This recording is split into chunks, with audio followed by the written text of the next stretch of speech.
Assalamualaikum warahmatullahi wabarakatuh.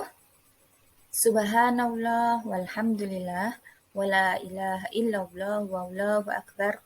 La haula wala quwata illa billahil aliyyil azim. Allahumma sholli wa sallim ala sayyidina Muhammad wa ala ali sayyidina Muhammad. Rabbi zidni ilma warzuqni fahma. Amin. Bagaimana kabarnya anak-anak?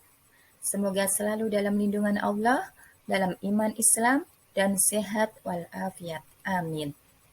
Baik anak-anak, materi kita hari ini adalah pernikahan dalam Islam, bagian 2. Kompetensi dasar 1. Menerima dan mengakui ketentuan pelaksanaan pernikahan berdasarkan syariat Islam. 2. Menunjukkan sikap bersatu dan kebersamaan dalam lingkungan masyarakat sebagai implementasi dari ketentuan pernikahan dalam Islam. 3. Menganalisis dan mengevaluasi ketentuan pernikahan dalam Islam. 4. Menyajikan prinsip-prinsip pernikahan dalam Islam.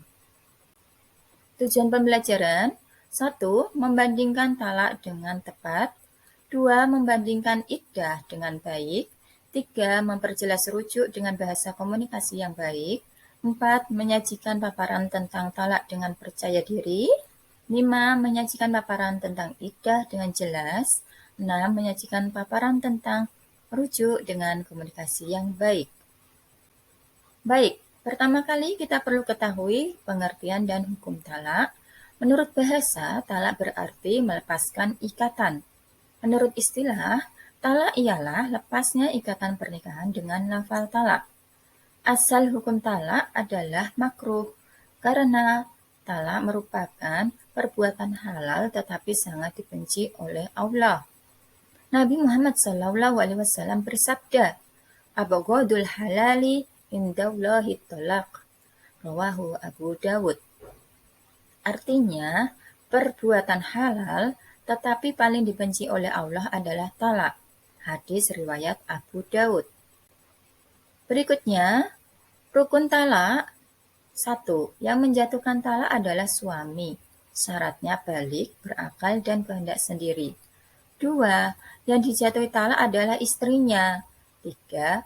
Ada 2 macam cara menjatuhkan talak, yaitu dengan cara sharih atau tegas, maupun dengan cara kinayah atau sindiran. Cara sharih, misalnya, saya talak engkau, atau saya cerai engkau. Ucapan talak dengan cara sharih tidak memerlukan niat. Jadi kalau suami mentalak istrinya dengan cara sharih, jatuh talaknya walaupun tidak berniat mentalaknya. Yang kedua, cara kinayah. Misalnya, pulanglah engkau pada orang tuamu, atau kawinlah engkau dengan orang lain. Saya sudah tidak butuh lagi kepadamu. Ucapan talak memerlukan niat. Jadi kalau suami mentalak istrinya dengan cara kinayah, padahal sebenarnya tidak berniat mentalaknya, talaknya tidak jatuh. Lafal dan bilangan talak. Lafal talak dapat diucapkan atau dituliskan dengan kata-kata yang jelas atau dengan kata-kata sindiran. Adapun bilangan talak maksimal 3 kali. Talak 1 dan talak 2 masih boleh rujuk atau kembali sebelum habis masa iddahnya. Dan apabila masa iddahnya telah habis, harus dilakukan akad nikah lagi. Kemudian pada talak 3, suami tidak boleh rujuk dan tidak boleh nikah lagi sebelum istrinya itu menikah dengan laki-laki lain dan sudah digauli serta telah ditalak oleh suami keduanya itu. Macam-macam talak. 1. Talak rej'i, yaitu talak ketika suami boleh rujuk tanpa harus dengan akad nikah lagi. Talak rej'i ini dijatuhkan suami kepada istrinya untuk pertama kalinya atau kedua kalinya. Dan suami boleh rujuk kepada istri yang telah ditalaknya selama masih dalam masa iddah. 2. Talak bain. Talak bain dibagi menjadi 2 macam, yaitu talak bain sugro dan talak bain kubro. Talak bain sugro yaitu talak yang dijatuhkan pada istri yang belum dicampuri dan talak khulu atau karena permintaan istri. Suami istri boleh rujuk dengan cara akad nikah lagi, baik masih dalam masa iddah maupun sudah habis masa iddahnya. 2. Talak bain kubro, yaitu talak yang dijatuhkan suami sebanyak 3 kali atau talak 3 dalam waktu yang berbeda.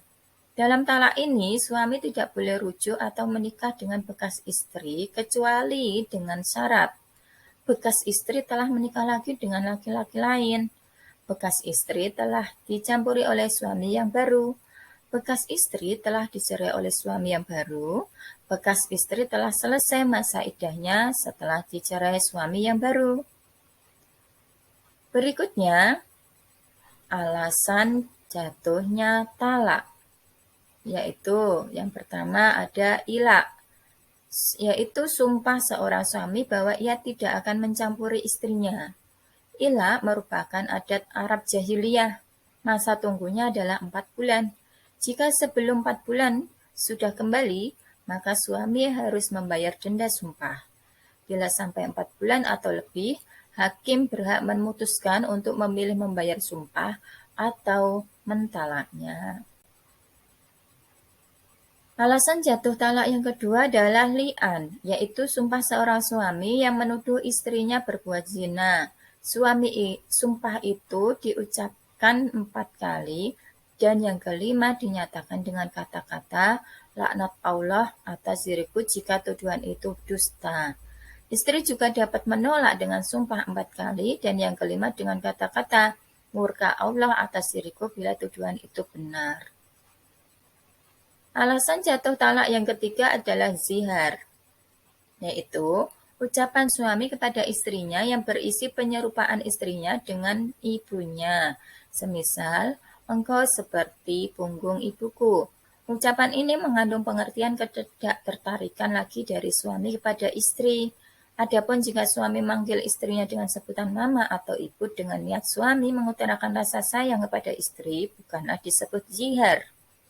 Zihar merupakan adat jahiliyah yang dilarang Islam sebab dianggap salah satu cara menceraikan istri.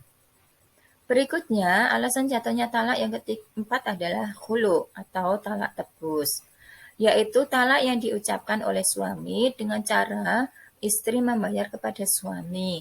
Talak tebus biasanya atas kemauan istri. Penyebab talak antara lain, istri sangat benci kepada suami. Suami tidak dapat memberi nafkah, suami tidak dapat membahagiakan istri.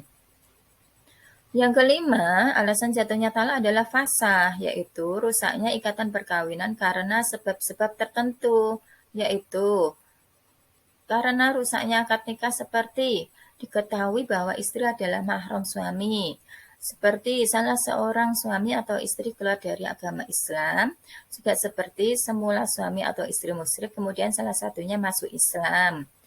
Kemudian karena rusaknya tujuan pernikahan, seperti terdapat unsur penipuan, misalnya mengaku laki-laki baik ternyata penjahat. Suami atau istri mengidap penyakit yang dapat mengganggu hubungan rumah tangga, suami dinyatakan hilang, atau suami dihukum penjara 5 tahun lebih. Berikutnya, hadonah, yaitu mengasuh dan mendidik anak yang masih kecil. Jika suami istri bercerai, yang berhak mengasuh anaknya adalah 1. Ketika masih kecil adalah ibunya dan biaya tanggungan ayahnya. 2. Jika si ibu telah menikah lagi, hak mengasuh adalah ayahnya. Iddah. Secara bahasa, iddah adalah ketentuan bilangan. Menurut istilah, iddah ialah masa menunggu bagi seorang wanita yang sudah dicerai suaminya sebelum ia menikah dengan laki-laki lain. Masa iddah dimaksudkan untuk memberi kesempatan kepada bekas suaminya apakah dia akan rujuk atau tidak. Lamanya masa iddah bagi wanita yang sedang hamil atau masa iddahnya sampai melahirkan anaknya. Bagi wanita yang tidak hamil sedang ia ditinggal mati suaminya, maka masa iddahnya 4 bulan 10 hari. Bagi wanita yang dicerai suaminya sedang ia dalam keadaan haid, maka masa iddahnya 3 kali quru. Yang keempat, wanita yang tidak haid atau belum haid masa iddahnya selama 3 bulan. Yang kelima, wanita yang dicerai sebelum dicampuri suaminya, maka baginya tidak ada masa iddah. Hak perempuan dalam masa iddah. Perempuan yang taat dalam iddah raj'iyah atau dapat rujuk berhak mendapat pemberian dari suami yang talaknya berupa tempat tinggal, pakaian, uang belanja. Sementara itu, wanita yang durhaka tidak berhak menerima apa-apa. Kemudian bagi wanita dalam iddah bain atau iddah talak 3 atau khulu, hanya berhak atas tempat tinggal saja. Kemudian bagi wanita dalam iddah wafat tidak mempunyai hak apapun, tetapi ia dan anaknya berhak mendapat harta waris dari suaminya. Berikutnya rujuk. Rujuk artinya kembali. Yang dimaksud dengan rujuk adalah kembalinya suami istri pada ikatan perkawinan setelah terjadi talak raj'i dan masih dalam masa iddah. Dasar hukum rujuk adalah Quran Surat Al-Baqarah ayat 229 yang artinya sebagai berikut. Dan suami-suaminya berhak merujukinya dalam masa menanti itu jika mereka, para suami, menghendaki rujuk. Hukum rujuk. Asal hukum rujuk adalah mubah. Haram apabila si istri dirugikan serta lebih menderita dibandingkan dengan sebelum rujuk. Bisa jadi makruh bila diketahui meneruskan perceraian lebih bermanfaat. Bisa menjadi sunnah bila diketahui rujuk lebih bermanfaat dibandingkan dengan meneruskan perceraian. Dan bisa menjadi wajib khusus bagi laki-laki jika ditakutkan tidak dapat menahan hawa nafsunya, sedangkan dia masih memiliki hak rujuk dalam masa iddah istri. Rukun rujuk. 1. Istri dengan syarat pernah digauli, talaknya talak raj'i dan masih dalam masa iddah. 2. Suami dengan syarat Islam, berakal sehat dan tidak terpaksa.